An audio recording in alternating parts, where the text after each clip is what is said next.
BJP का MP है, आप उसके साथ क्यों जा रहे? तो क्या पार्लियामेंट में हम नहीं बैठना उनके साथ? भाई मेरा हाल ऐसा हो गया कि गरीब की जोरू सबकी भाभी बनी हुई। अंदाज वही है, सख्त, एकदम बेबाक, बहुत धारदार, लेकिन किरदार बदल गया है। मोदी बोल रहे नहीं तलाक इस तरीके से देना जैसा मैं बता रहा हूं। अरे भाई ये तो बताओ भाभी कहां है फिर?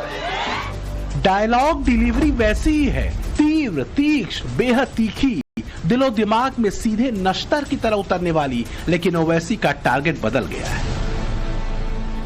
तुम कौन सा मिसाइल टेस्ट करते टेस्ट कर लो, याद रखो, मगर भारत तुम्हारे से ताकतवर है और हमेशा रहेगा इंशाअल्लाह ताला।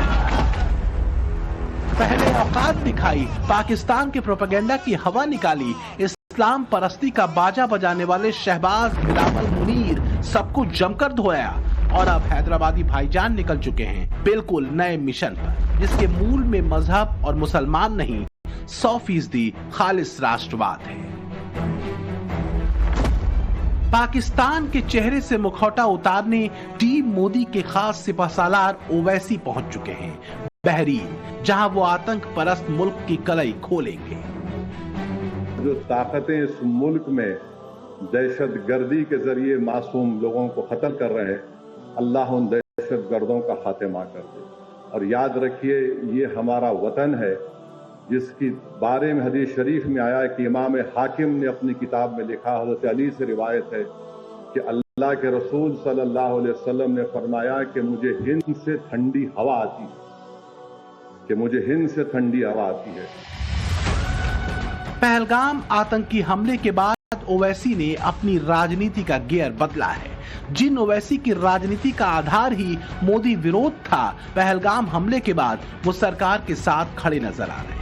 सवाल यही है कि बदले बदले से ओवैसी और बदली बदली से उनकी राजनीति को लेकर क्या सोचता है देश का मुसलमान। सबसे पहले आपको सुनवाते हैं मुंबई के मुसलमानों की राय। कहा जा रहा है कि ओवैसी जो बातें इस समय अपने बयान दे रहे हैं पहलगाम की घटना के बाद से, बदली हुई क्या राजनीति है या राजनीतिक गियर उन्होंने चेंज किया है, या इस तरीके की जो बयानबाजी खासतौर पे सरकार के सपोर्ट में वो कर रहे हैं, उसको किस तरीके से? सरकार के सपोर्ट में नहीं कर रहे, वो तो देश के सपोर्ट में कर रहे हैं। अगर ओवैसी साहब की अगर बदले हुए सुर है तो देश हित के लिए है, और देश हित के लिए कर रहे हैं, बहुत अच्छी बात है और हर एक इंसान को करना चाहिए, चाहे अपोजिशन हो, ये कोई सरकार का नुमाइंदगी नहीं करना चाहिए। ये देश हित के लिए काम कर रहे हैं और उनका ये जो पहल है बहुत अच्छा है। आपको लगता है कि विपक्ष के कई सारे नेता हैं, सरकार का साथ तो दे रहे हैं लेकिन बहुत किंतु परंतु लेकिन के साथ दे रहे हैं, उनको कहीं ना कहीं एक मिसाल पेश करने की कोशिश कर रहे हो? वैसे उनके पास मुद्दा नहीं है। एक्चुअली क्या है, जो बीजेपी ने गवर्नमेंट ने जो काम किया है, बट अभी उनके पास मुद्दा नहीं, तो उनको किंतु परंतु करेंगे क्योंकि उनको कुछ मुद्दा चाहिए। अभी जब एकदम क्लियर कट राजनीति है, इस पे नहीं करना चाहिए। जब देश हित की बात आए तो लोगों को खड़ा रहना चाहिए एक साथ। कि हमारे मुस्लिम समाज के एक माने हुए नेता है असदुद्दीन ओवैसी जी, और साथ ही साथ में वो एक मुफ्ती है, जबकि वो बीजेपी को हर टाइम पे सपोर्ट नहीं करते, बट उन्होंने जब बीजेपी ने कुछ काम किया अभी इस टाइम पे, जब अपने ऊपर आती है तो हमको जाके यानी कुछ ना कुछ यानी करना पड़ता है, जो हमारे जवान करते, तो उन्होंने जो काम किया उनको दिल से लग गया। अगर सोचो एक मुस्लिम एक मुफ्ती को दिल पे ऐसे लगता है, तो मुस्लिम बाकी जितनी कम्युनिटी है उनको कितना दिल पे लगा होगा। तो उन्होंने अगर रिप्रेजेंट किया है तो हमको ही किया है, हमारे फीलिंग को किया है, जो असली यानी कि मुस्लिम ईमान है। ओवैसी जो बात कर रहे हैं वो हिंदुस्तान के लिए कर रहे हैं, और उनके दिले है ना, हिंदू हो चाहे मुसलमान हो, आतंकवाद के खिलाफ है। जो लोग इस्लाम को बदनाम करने की कोशिश कर रहे हैं उनके खिलाफ करे, उसके खिलाफ है। पहलगाम हमले के बाद ओवैसी की इमेज बदली है, इसमें कोई शक नहीं कि पहले असदुद्दीन ओवैसी भारतीय राजनीति में सिर्फ मुसलमानों के नुमाइंदे के तौर पर जाने पहचाने जाते थे। उनके विरोधी उन पर सांप्रदायिक और विभाजनकारी होने के आरोप लगाते थे, लेकिन इस वक्त ओवैसी एक ऐसे बदले हुए अवतार में नजर आ रहे हैं जो इससे पहले कभी नहीं देखा गया। आप कह सकते हैं कि पहलगाम हमले के बाद ओवैसी ने सारी पॉलिटिक्स को पीछे रखते हुए हनुमान गियर लगा दिया है। जिसमें उनका प्राइम टारगेट है आतंक की ये वो मुस्लिम देश हैं जहां ओवैसी और उनके डेलीगेशन के ऊपर पाकिस्तान के आतंकी चेहरे से मुखौटा उठाने का जिम्मा सौंपा गया है, क्योंकि ओवैसी की इमेज एक ऐसे राजनेता की है जो मुस्लिमों की नुमाइंदगी करता है। ऐसे में ओवैसी की मौजूदगी से मुस्लिम देशों में भारत की बात को और अधिक गंभीरता से सुना जाएगा। पहले बहरीन को, उसके बाद कुवैत, फिर किंगडम ऑफ सऊदी अरेबिया और आखिर में अल्जीरिया को। तो अब जाहिर है जो पहलगाम का वाकया हुआ, दर्दनाक वाकया, और जो पिछले कई बरसों से आप और हम जानते हैं कि हमारे पड़ोसी देश पाकिस्तान अपने ही मुल्क से टेररिस्ट कैंप्स को चलाता है, उसकी सरपरस्ती करता है, उसको सपोर्ट करता है, और फिर ये लोग हमारे मुल्क में आकर यहाँ पर टेररिस्ट एक्टिविटीज करते हैं। तो इन्हीं चीजों को हम इन 4 कंट्रीज में जाएंगे, उनके सामने रखेंगे। अपनी जनसभाओं में जब ओवैसी हैदराबादी लहजे में नरेंद्र मोदी और बीजेपी को सीधी चुनौती देते हैं तो मुसलमान खूब तालियां पीटते हैं। लेकिन पहलगाम हमले के बाद जिस तरह से ओवैसी ने पाकिस्तान के खिलाफ सख्त रुख अपनाया और भारत में हिंदू मुसलमान में विभाजन की नापाक कोशिश को नाकाम कर दिया, ओवैसी ने राष्ट्रवादी लहजे में जिस तरह से आवाज बुलंद की, उनके सामने बड़े बड़े हिंदू नेता फीके पड़ गए। यही कारण है कि ऑपरेशन सिंदूर से पहले ओवैसी को न सिर्फ सर्वदलीय मीटिंग में बुलाया गया, बल्कि उन्हें बाहर भेजे जाने वाले सर्वदलीय डेलीगेशन में भी अहम जिम्मेदारी दी गई। हालांकि बीजेपी नेताओं के साथ ओवैसी के विदेश जाने पर सवाल भी उठाए गए, जिसका जवाब ओवैसी ने अपने ही अंदाज में दिया। हमारे मध्य प्रदेश में वहां के एक वजीर ने हमारे भारतीय फौज की एक बेबाक हमारी बेटी के ताल्लुक से कोई अनाप शनाप बक दिया। आप जरा पूछ लीजिए गवर्नमेंट से, क्योंकि अगर आप इन ममालिक में जाएंगे तो आपसे सवाल होगा। पहले तो मैं कहना चाह रहा हूं कि दुनिया में कोई ऐसा माइका लाल पैदा नहीं हुआ है जिसके सवाल का जवाब अल्लाह उसके रसूल के सदके में ओवैसी न दे, तो मैं जवाब दे सकता हूं। दूसरा, ये आपके पार्टी के भी लोग जा रहे ना, हमसे ही पूछ रहे, और कोई बोल रहे नहीं आपके साथ वो बीजेपी का एमपी है, आप उसके साथ क्यों जा रहे?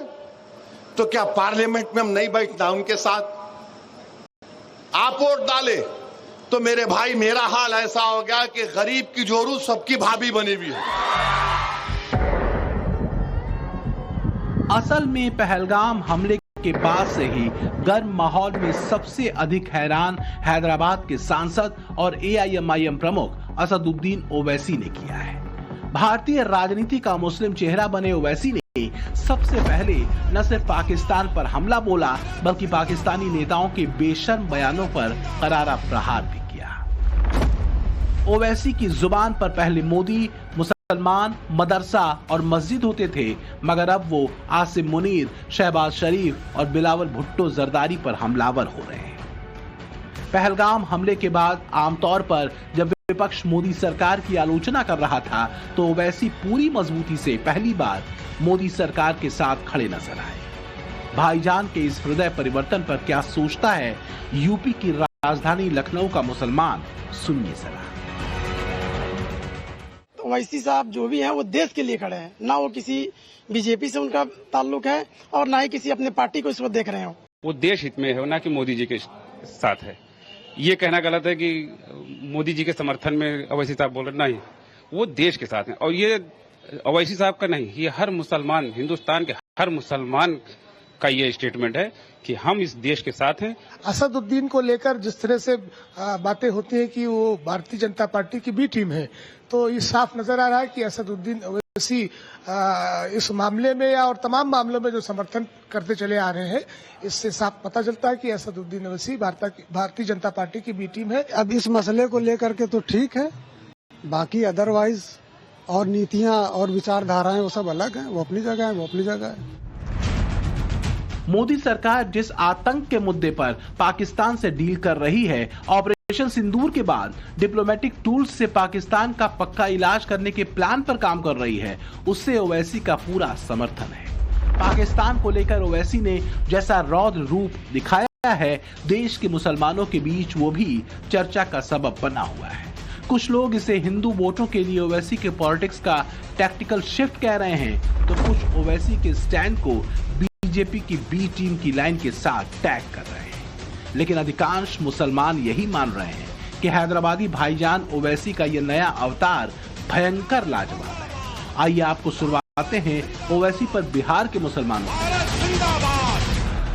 देखिए, बीजेपी की तो वो बी टीम है, ये इस बार एक्सपोज हो चुका है, ठीक है। और आम मुसलमान भी ये चीज़ समझ चुका है कि ओवैसी जो हैं वो मोदी की ही बी टीम है। देखिए, पूरे देश में जिस तरह से माननीय प्रधानमंत्री मोदी जी के नेतृत्व में पूरे हिंदुस्तान में जिस तरह से पूरे वर्ल्ड में एक मजबूती मिला है सरकार को चाहे देश को, इस तरह का कभी आज़ादी के बाद देखने को नहीं मिला था।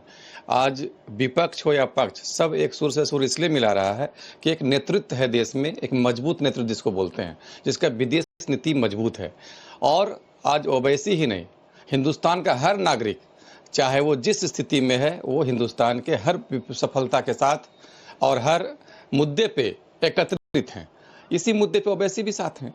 ये कोई बड़ी बात नहीं है साथ होना उनका। ओवैसी अपने राजनीतिक करियर में शायद पहली बार मोदी सरकार का इतना खुलकर सपोर्ट कर रहे हैं। वो पाकिस्तान को बेशर्म और असफल देश बता रहे हैं, सेना के शौर्य को सजदा कर रहे हैं। लेकिन जरा अगर कुछ है तो वो है राष्ट्रवाद की भावना। जहां तक मुसलमानों का सवाल है तो वो देशभक्ति से ओतप्रोत नजर आ रहे ओवैसी के रुख का भरपूर समर्थन कर रहे हैं। मुसलमानों का मानना है कि ओवैसी देश हित के मुद्दे पर मोदी सरकार के साथ खड़े दिखाई दे रहे हैं, तो ये अच्छी बात है। इंटरनल पॉलिटिक्स और आतंकवाद के खिलाफ एकजुटता दोनों एकदम अलग मुद्दे हैं, जिन्हें एक ही राजनीतिक चश्मे से नहीं देखा जा सकता। ये बात काफी हद तक सही भी है, क्योंकि सरकार को देश हित के मुद्दे पर शर्तों के साथ समर्थन नहीं दिया जा सकता। राजनीति करने के लिए और भी मौके आते हैं, आएंगे। उस देशभक्ति के सामने ओवैसी जी ने भी अपने घुटने टेक दिए। जिस तरीके से पहले एंटी रहता था, आज ओवैसी भी देशभक्ति के चलते हुए मोदी जी का साथ देने लगा। सोच इसीलिए बदली है, जो मोदी जी काम कर रहे हैं, जो देश को मजबूत कर रहे हैं, उसको देखते हुए, दुश्मन को मुंह तोड़ जवाब देने के लिए, उसको देखते हुए ओवैसी ने अपनी राजनीति बदली है। बात देशभक्ति की आती है तो ओवैसी हो या महमूद मलिक में खुद हो या कोई पंडित जी हो, सब देश के साथ हैं, सरकार के साथ हैं, मोदी जी के साथ हैं। पाकिस्तान पर पूरा विपक्ष संभल कर बोल रहा है, मोदी सरकार को कटघरे में भी खड़ा कर रहा है। लेकिन ओवैसी का स्टैंड पहले दिन से एकदम क्लियर है। वो पाकिस्तान पर आक्रामक हैं, तो मोदी सरकार के हर फैसले के साथ डटे हैं।